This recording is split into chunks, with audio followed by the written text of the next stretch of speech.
अब देखो आज जो क्वेश्चन हम लोग लेके आए हैं जेईई एडवांस सीरीज का, वो ये क्वेश्चन यहाँ पे फ्लूइड का है और यहाँ पे कॉन्सेप्ट हमें यूज करना है किसका, प्रेशर का। अब क्वेश्चन में क्या बोल रहा है, क्वेश्चन में बोल रहा है plastic sphere of radius R floats almost fully submerged in a liquid as shown in figure. Density of liquid is rho, acceleration of free fall due to gravity is g. Question में क्या calculate करने के लिए बोल रहा है, find the force exerted by the liquid on the lower half of the sphere excluding contribution of the atmospheric pressure. तो question में क्या बोल रहा है, क्वेश्चन में बोल रहा है हमारे पास लिक्विड है, लिक्विड के अंदर वहां पे इस तरह की एक प्लास्टिक बॉल वहां पे क्या कर रही है, फ्लोट कर रही है। और जब ये बॉल फ्लोट कर रही है तो उसका पूरा पार्ट लिक्विड के अंदर है। बताना क्या है, क्वेश्चन में बताना है कि जो स्फीयर का या जो बॉल का लोअर मोस्ट पॉइंट है उस पे जो नीचे लिक्विड रहेगी वो कितना फोर्स एक्सर्ट करेगी। अब क्वेश्चन को सॉल्व करने का तरीका क्या होगा, तो सबसे पहले यहां पे देखो,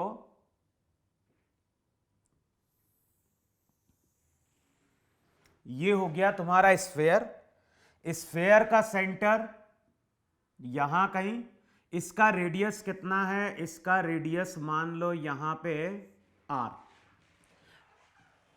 यहां पे r दिया है स्मॉल, तो इसको r को करो वहां पे स्मॉल, फिर इसके ऊपर यहां पे है लिक्विड,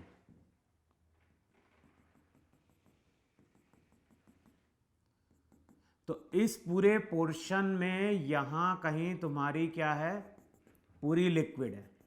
और क्वेश्चन में कैलकुलेट क्या करना है, क्वेश्चन में कैलकुलेट करना है कि जो नीचे लिक्विड है, जो नीचे लिक्विड है वो हेमिस्फीयर के हाफ पोर्शन पे कितना फोर्स अप्लाई करेगी। अच्छा, यहां पे हमें जो प्रेशर है, प्रेशर एटमॉस्फेरिक प्रेशर को कंसीडर नहीं करना है। वैसे हमें क्या मालूम है, वैसे हमें मालूम है कि लिक्विड में अगर तुम H नीचे जाते हो तो किसी पॉइंट का प्रेशर होता है P0 प्लस रो इंटू जी इंटू एच।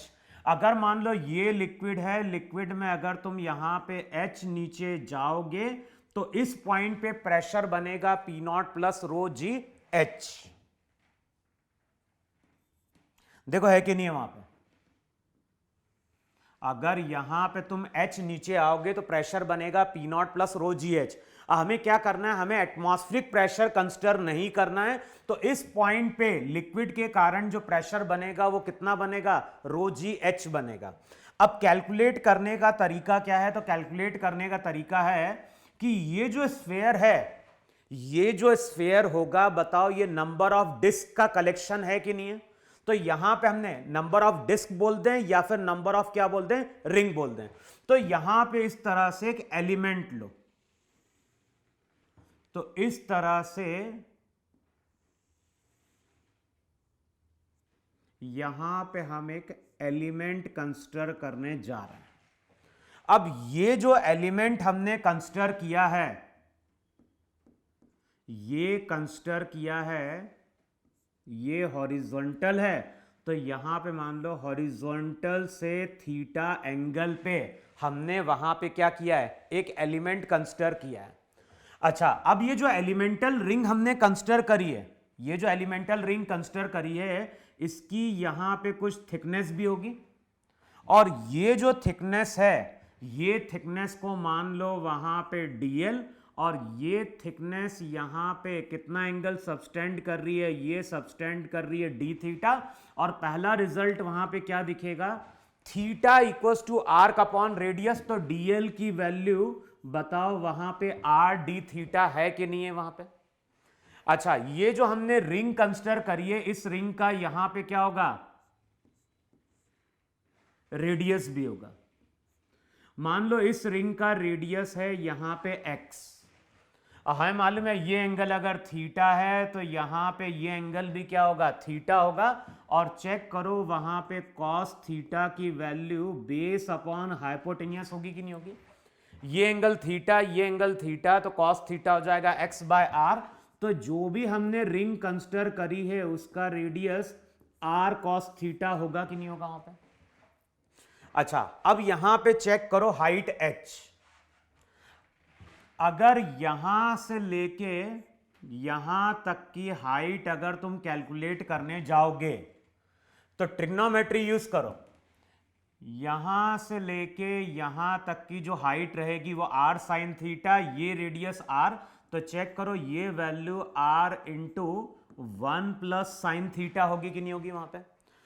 अब जो भी हमने रिंग कंसिडर किया है वो इस तरह का रिंग है कि नहीं है वहां पे।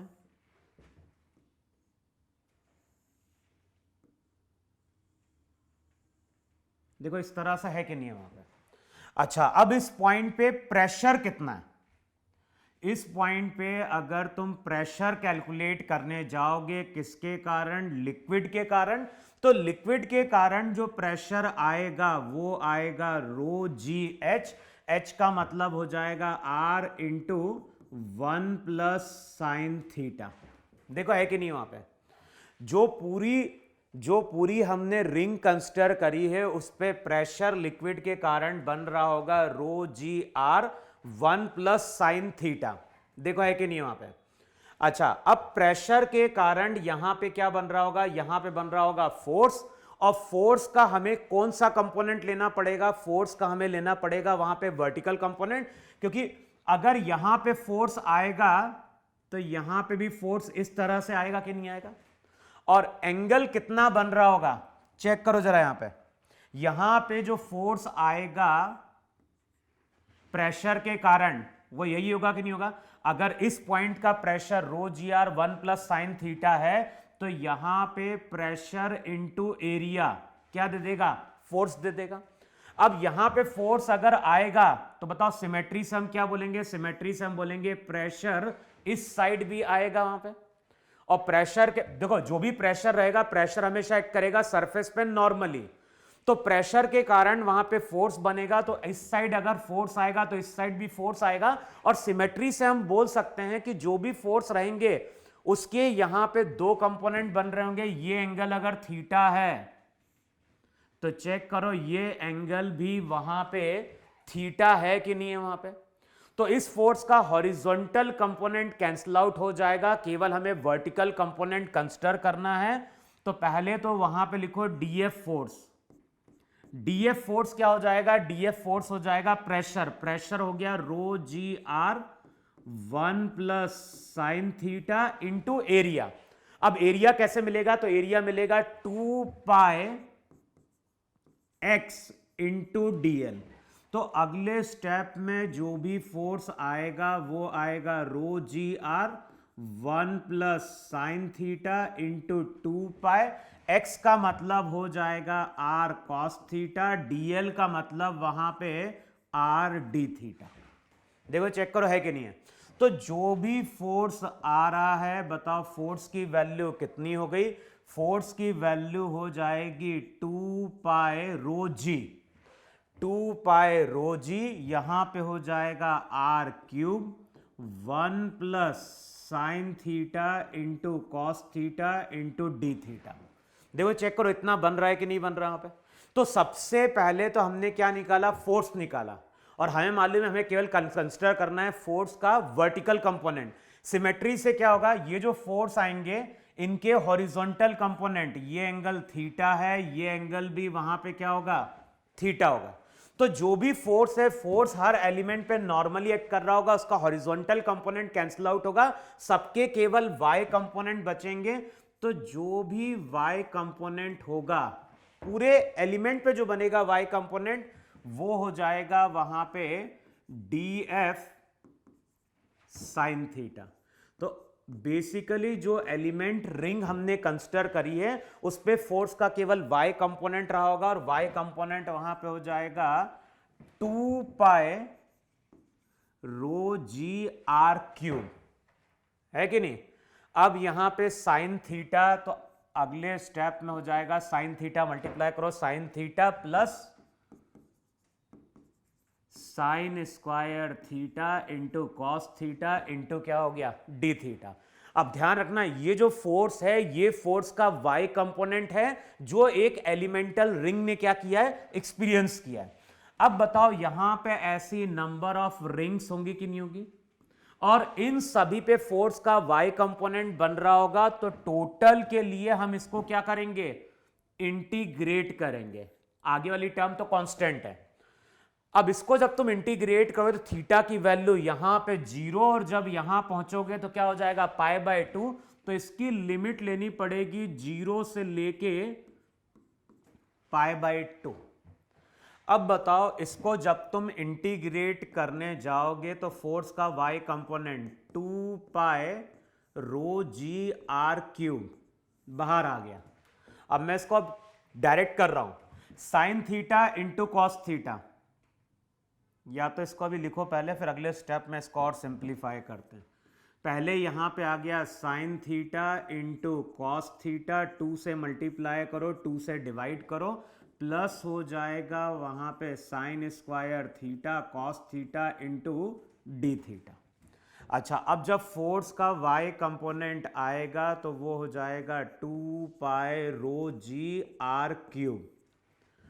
1/2 तो क्या हो गया कांस्टेंट, ये हो गया साइन 2 थीटा। हमें मालूम है कॉस का माइनस साइन होता है, तो साइन का क्या हो जाएगा, साइन का हो जाएगा minus cos 2 theta divided by 2। देखो है कि नहीं वहां पे साइन का डिफरेंशिएशन। अच्छा, यहां पे क्या होगा साइन थीटा, साइन का कॉस होता है, साइन का डिफरेंशिएशन कॉस है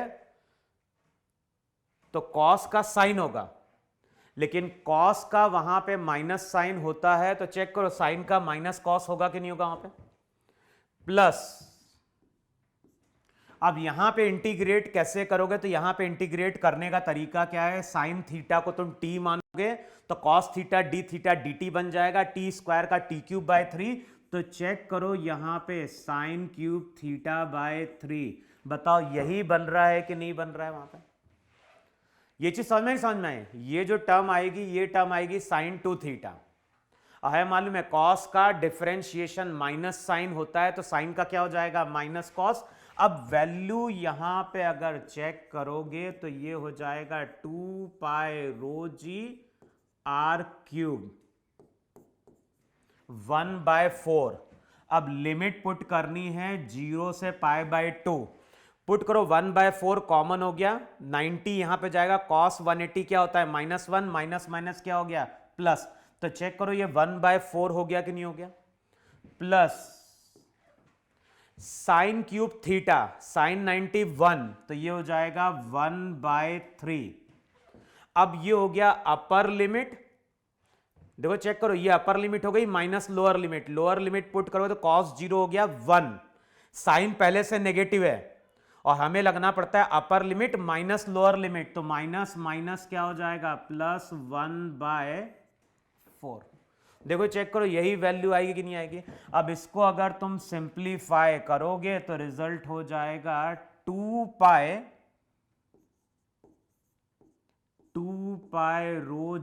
r³, 2πρg r³ 1/4 प्लस 1/4, ये हो जाएगा 1/2 प्लस 1/3, तो ये हो जाएगा 5/6।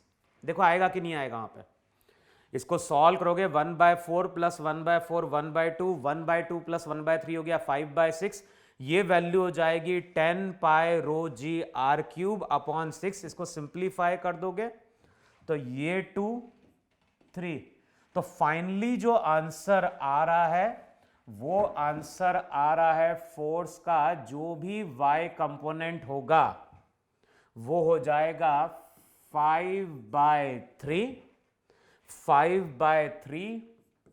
πρg, 5/3 πρg r³। यही हमारा वहां पे क्या होगा फोर्स का y कंपोनेंट होगा, जो कि हाफ जो भी बॉल है बॉल के लोअर मोस्ट हाफ पे इतना फोर्स होगा जो कहां लग रहा होगा ऊपर की ओर लग रहा होगा। बताओ ये चीज सबको वहां पे क्लियर हुई। फोर्स देखो प्रेशर हमेशा नॉर्मली एक्ट करता है, प्रेशर के कारण वहां पे क्या आएगा फोर्स आएगा। सिमेट्री से मालूम चल रहा है कि फोर्स का केवल कौन सा कंपोनेंट रहेगा, फोर्स का केवल परपेंडिकुलर ऊपर वाला कंपोनेंट रहेगा, हॉरिजॉन्टल कंपोनेंट सबके क्या होंगे कैंसिल आउट हो जाएंगे। तो हमने फोर्स निकाला है, फोर्स का y कंपोनेंट निकाला है और उसको हमने वहां पे क्या कर दिया है इंटीग्रेट कर दिया। तो एक बार कैलकुलेशन चेक कर लेना, कैलकुलेट करने का यही तरीका है। तो एक बार चेक कर लो कि आंसर ये बन रहा है कि नहीं बन रहा है वहां पे। ठीक है, तो नोट डाउन कर लो इसको अब तुम लोग।